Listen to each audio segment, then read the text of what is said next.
Embouteillage à la cité sanitaire de Saint-Nazaire. Depuis plusieurs jours, l'hôpital est en surchauffe, incapable d'accueillir correctement les patients. Les syndicats s'inquiètent. Anaïs Michaud. Des brancards plein les couloirs. Aux urgences de Saint-Nazaire, ça coince depuis dimanche. Pourtant, il n'y a pas eu beaucoup plus d'entrées que d'habitude. La raison est plutôt à chercher dans les autres services. C'était les vacances, et les vacances un petit peu de tout le monde, automatiquement l'activité ralentit, du coup une diminution des sorties de l'hôpital de Saint-Nazaire. Les malades qui nécessitent une hospitalisation ne peuvent pas actuellement accéder à un lit facilement et du coup restent aux urgences et on se retrouve avec un bouchon. La direction a pris des mesures en ouvrant en avance l'unité hivernale de 13 lits, plus une autre de 10 lits. Mais rien de tout cela n'a suffi.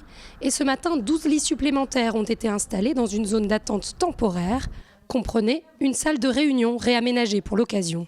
8 patients hospitalisés, hommes et femmes. Ce qui manque, c'est des WC, des lavabos, le minimum pour l'hygiène. Alors, au 19e siècle, c'était habituel.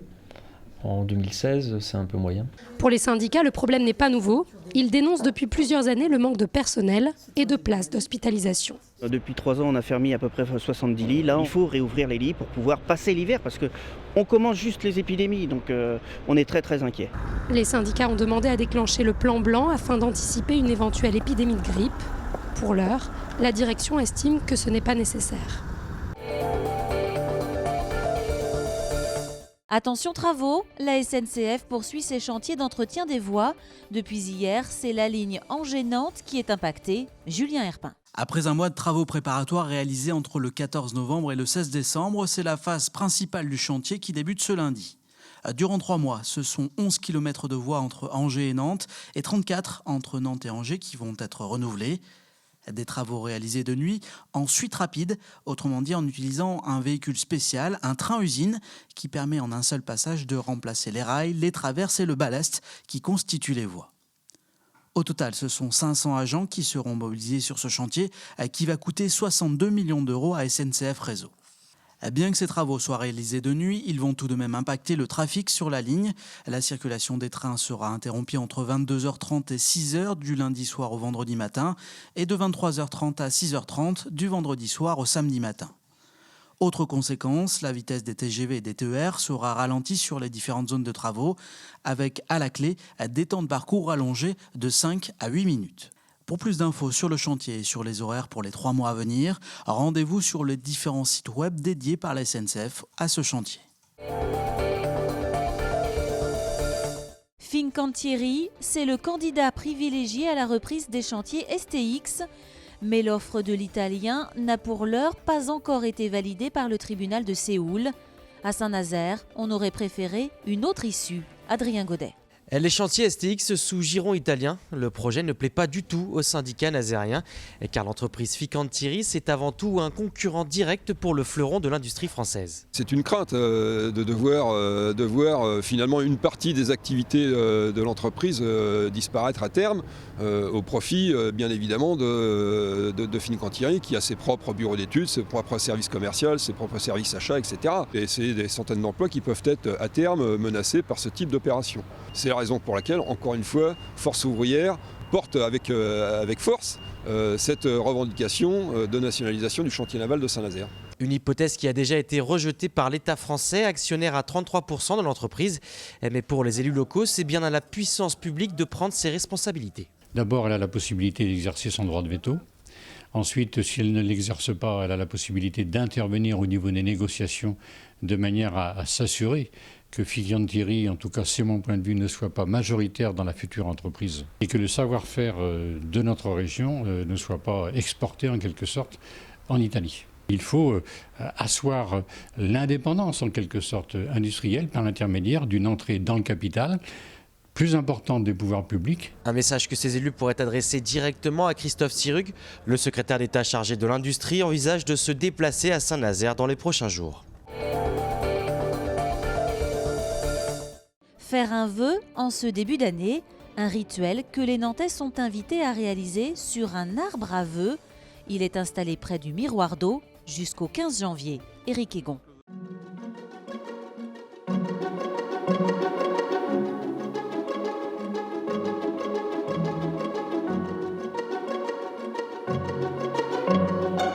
Quel vœu allez allez-vous faire, les filles? Ah, elles veulent pas le dire parce qu'elles ont peur que ça ne se réalise pas. Alors nous, on déménage à Bordeaux, alors on va espérer que tout se passe bien pour notre déménagement et notre vie future. Tout aille bien dans le monde, ça sera bien déjà. Il n'y a que cet arbre et nous deux qui allons justement connaître ce vœu. Pour l'humanité, voilà. Donc c'est pour moi en même temps. Je trouve ça très chouette, je trouve ça joli, poétique. Non, c'est bien, c'est vraiment sympa.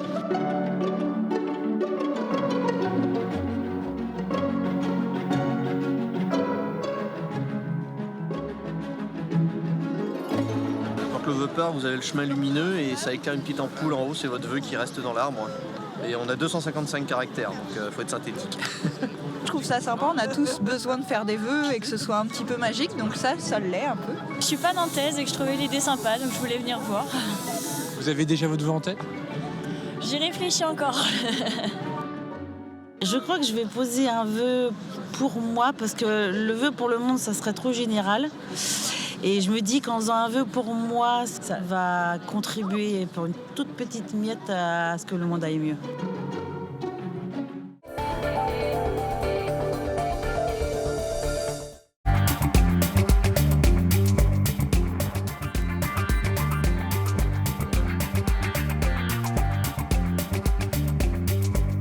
La Loire-Atlantique gagne en moyenne annuelle 16 000 habitants sur la période 2009-2014. Voilà, soit 1,3% d'augmentation de population par an.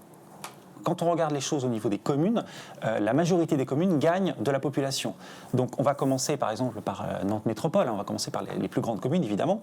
Donc il y a d'une part la commune de Nantes, donc la commune de Nantes elle gagne 0,7% d'habitants.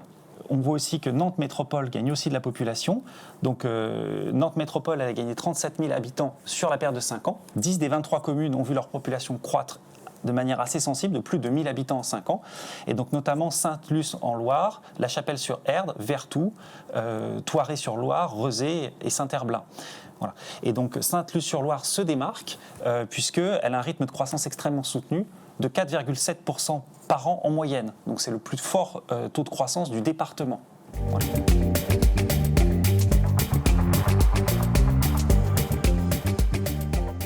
Sur la côte, donc là, il y a les populations de Saint-Nazaire et de Saint-Brévin qui augmentent respectivement de 3 000 et 1 000 habitants en 5 ans.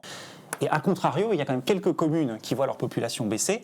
Et donc, certaines communes côtières situées au nord de la Loire perdent des habitants, donc notamment La Baule-Escoublac, Le Pouliguen et Basse-sur-Mer. Et puis enfin, dernièrement, ça concerne aussi quelques communes du nord des départements, notamment Châteaubriand, qui perd 180 habitants entre 2009 et 2014.